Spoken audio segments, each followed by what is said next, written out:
Hello students, welcome to my channel. Students, अब हम करेंगे कोऑर्डिनेट ज्योमेट्री के मोस्ट इंपॉर्टेंट एमसीक्यू क्वेश्चंस जो बोर्ड के हिसाब से काफ़ी ज़्यादा इंपॉर्टेंट हैं। So let's start most important MCQ questions of coordinate geometry.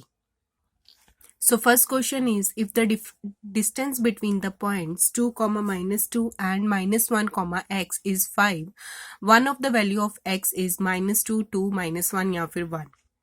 सो उसके लिए आपको डिस्टेंस फॉर्मूला यूज करना पड़ेगा। सो डिस्टेंस फॉर्मूला आपने यूज किया तो वो होता है √x2 - x1 का whole square plus y2 - y1 का होल स्क्वायर। उसकी वैल्यू दी है इक्वल टू 5। सो आपने उसको कर दिया इक्वल टू 5। अब आपने वैल्यूज पुट ऑन कर दीजिए। तो ये बना 2 + 1 का होल स्क्वायर प्लस -2 - x का whole square √ is equal to 5। अब जो ये अंडर रूट है ये इधर आके हो जाएगा 5 का स्क्वायर, तो इट बिकम्स 25। अब आपने सॉल्व कर लिया। ये जो माइनस का साइन है ये स्क्वायर की वजह से पॉजिटिव हो जाएगा, तो आप इसको लिख सकते हो 2 + x का होल स्क्वायर। और ये जो 9 है इधर आके माइनस हो गया, तो 25 - 9 दैट इज 16, दैट इज 4 का स्क्वायर। सो स्क्वायर के साथ स्क्वायर कट आउट हो गया। So 2 + x is equal to 4। So यहां से x की वैल्यू आ गई आपके पास 2। That means B option is the correct option.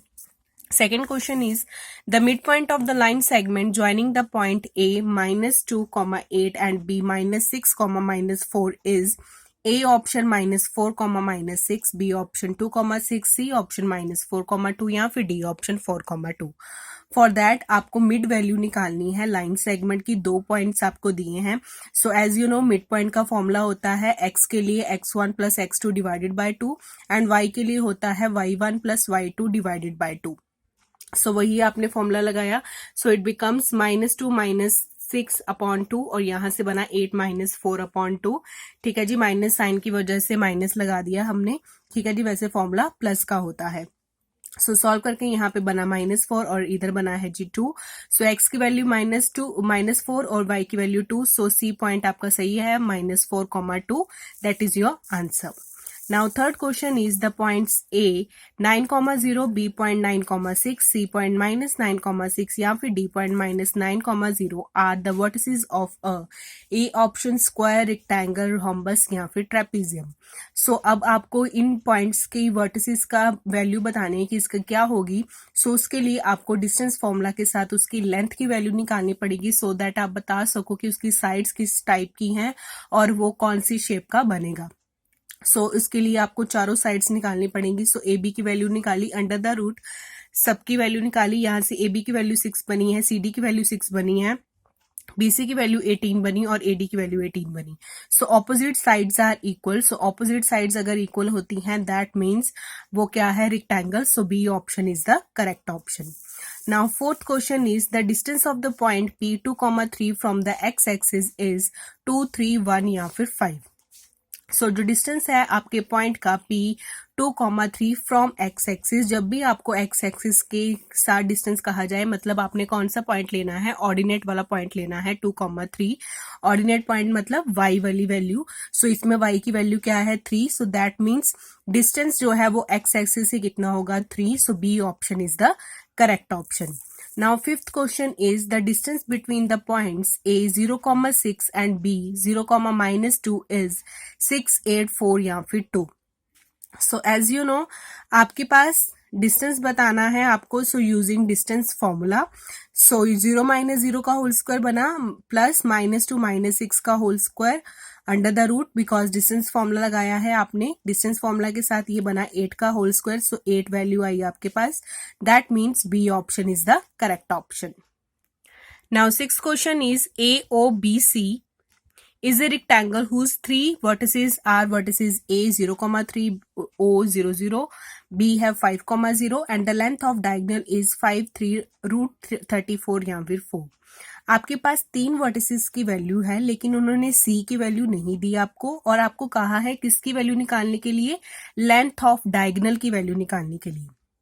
अब आपके पास कोई भी रेक्टेंगल है, सो उसका इस टाइप का बनेगा।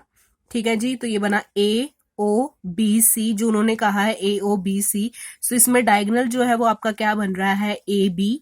सो ए की वैल्यू भी है आपके पास, बी की वैल्यू भी है, तो डिस्टेंस फॉर्मूला से हम ए बी की वैल्यू निकाल लेंगे। So A B is equal to 5 minus 0 का होल स्क्वायर और 0 माइनस 3 का whole square under the root, so 5 square plus 3 square, so it becomes 34.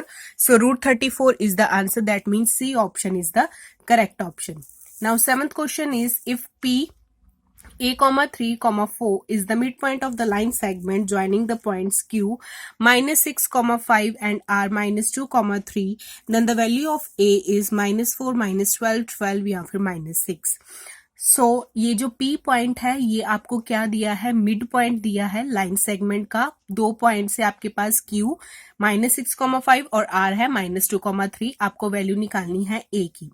अगर ये मिड पॉइंट है, so as you know x किसके इक्वल होता है, x1 plus x2 divided by 2 के इक्वल होता है, ठीक है। और y की वैल्यू किसके इक्वल होती है, y1 plus y2 divided by 2 के इक्वल। सो अब ये वैल्यू है x और ये है y, ये है x1 y1 और ये है x2 y2, ठीक है जी। तो ये a,3 किसके इक्वल होगा, दैट मीन्स x की वैल्यू किसके इक्वल होगी, x1 plus x2 divided by 2, so -6 -2 divided by 2। और ये जो 4 है वो किसके इक्वल होगा, 5 प्लस 3 डिवाइडेड बाय 2 के। अभी हमें a की वैल्यू चाहिए तो हम इसको सॉल्व करेंगे, तो it becomes -8/2 that is equal to a/3। So cross multiply करके a बना आपके पास -12, that means b option is the correct option. Now eighth question is, the area of rectangle with vertices A 3,0, B 7,0 and C 8,4 is A option 14, 28, 8 या फिर 6। So area of triangle पूछ रहे हैं आपसे। सो एज यू नो आपकी NCERT book में भी एक फॉर्मूला दिया है एरिया ऑफ ट्राइंगल का, दैट इज 1/2 मॉड x1। यहाँ पे अगर 1 है तो यहाँ पे 2 और 3 आएंगे, यहाँ पे 2 है तो यहाँ पे आएगा 3 और 1, और यहाँ पे 3 है तो यहाँ पे आएगा 1 और 2, ठीक है। इसी तरह ब्रैकेट में लिख दिया आपने साथ में y के, और मॉड खत्म हो गया। अब आपने सारी वैल्यूज जो हमें पुट कर देनी है। ये होता है x1 y1, x2 y2 और x3 y3। सो सारी वैल्यूज पुट करने के बाद आपके पास यहाँ पे बना mod -12 plus 28, so it becomes 16। So अब कट करके आपके पास आया है 8 answer, that means C option is the correct option. Now ninth question is, the ratio in which the point P 3,4 5,12 divides the line segment joining the points A 1,2 3/2 या फिर B 2,-5 R 1:5, 5:1, 1:3, 3:1। सो आपको value बतानी है ratio की इन विच ये जो point है वो डिवाइड हो रहा है। ये जो पॉइंट किस रेशो के अकॉर्डिंग इन दोनों इस लाइन ज्वाइन में डिवाइड होगा। सो उसके लिए let the ratio will be m/n आपने लेट कर ली। सो एज यू नो कि जो सेक्शन फॉर्मूला होता है उसके अकॉर्डिंग ये आपके पास ऑलरेडी गिवन है वैल्यू कि ये मिड पॉइंट है। सो 3/4 किसके इक्वल होगा, m x2 that means 2 plus n x1 that is 1/2 upon m plus n।